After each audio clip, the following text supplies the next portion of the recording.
Ionic compounds containing multivalent metals. Multivalent metals are metals that can have more than one charge, like copper can be 1 plus or copper can be 2 plus. You will see Roman numerals in the middle of the names that contain multivalent metals. These indicate the charge on the metal. You will need to determine the charge of the metal if you're given a formula. So I've included a small table here that contains Roman numeral symbols for the first 10 numbers. So naming compounds, there's two ways to do it, using the reverse crisscross or reverse cross and drop, or the zero sum method. We'll go through the reverse crisscross first. This requires a check, as the formulas could be reduced. So that's an important difference here. Identify the atoms present. The nonmetal ending is changed to IDE. Bring the subscripts up and cross them over. So not straight up, but making an X. So this is why it's called reverse crisscross. You're going down up instead of from the top down. Check that the anion charge is correct. This is our checkpoint. Check that the anion charge is correct. If it is, then you have the correct charge on the metal. If it's not, you have to multiply both numbers by a whole positive number to make it correct. And we'll do an example. And then you use Roman numerals in brackets in the middle to indicate the correct charge on the metal. So we'll do a couple of examples. Okay, this first one, CuCl2. Well, by looking at our periodic table, or from our previous knowledge, we know that Cu is copper, and Cl is chlorine, so that becomes chloride. So now we've got to figure out, is it the copper 1 or the copper 2? And that will go in the middle here. So what we're going to do is we're going to take our subscripts and take them up. So this is 2 plus, and this one's going to come up. And there was no number there, so we know that it's a 1. So that's a 1 negative.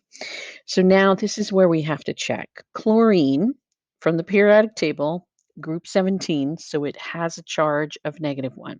So these numbers are correct. So copper does have a charge of 2 plus, so we put Roman numerals 2 in the brackets. So this compound is copper 2 chloride.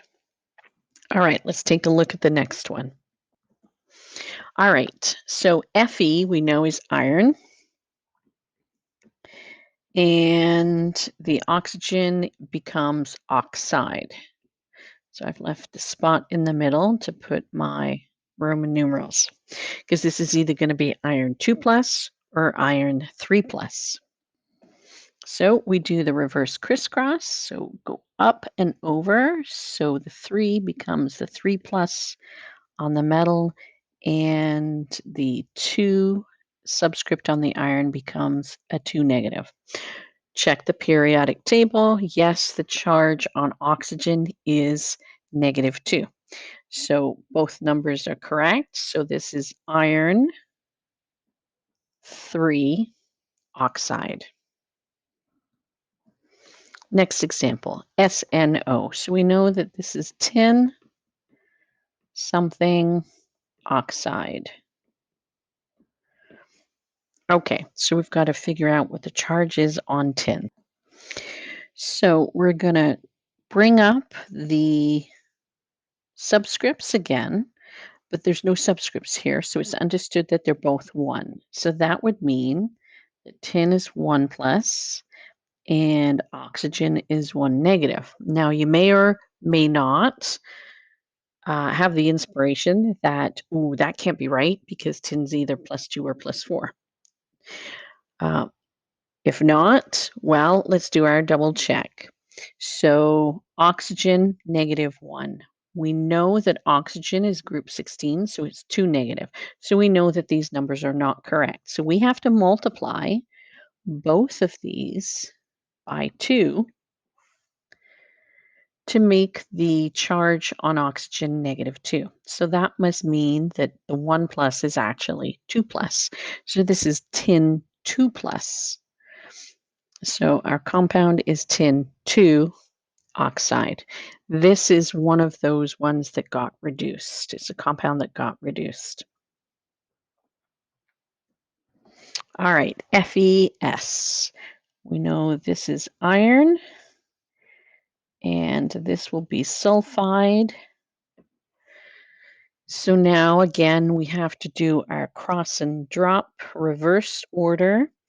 They're both subscripts are 1, so that means the charges will be 1. So that's 1 plus and 1 negative. Double check. Sulfur is also in group 2.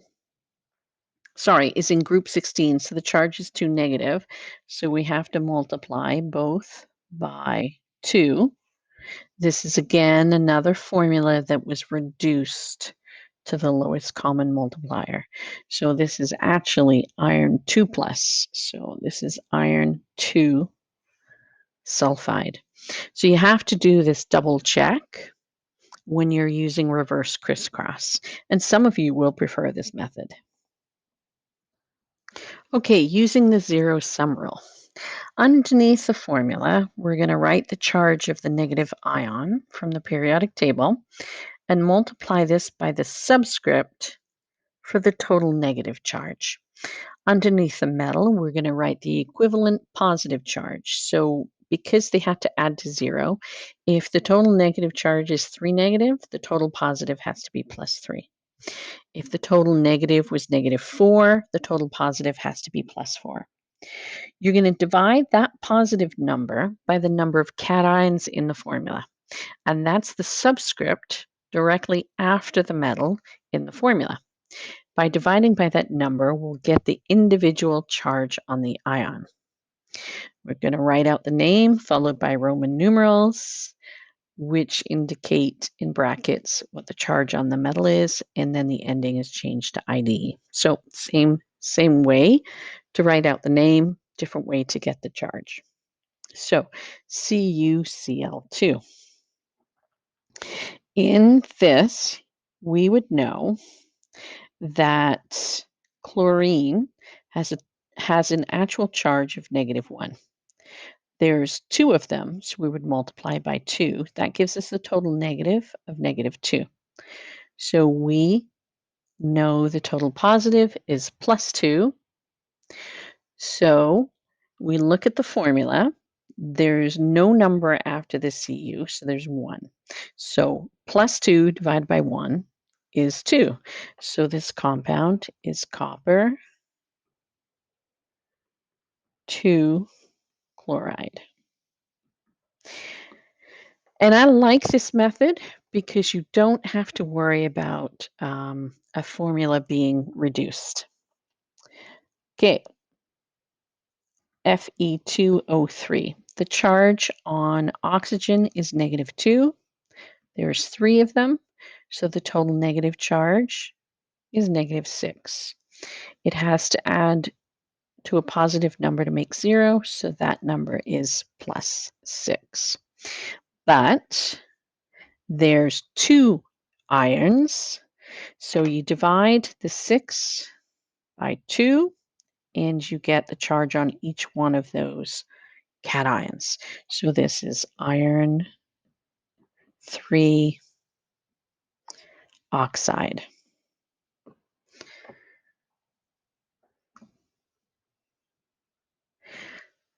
SNO. So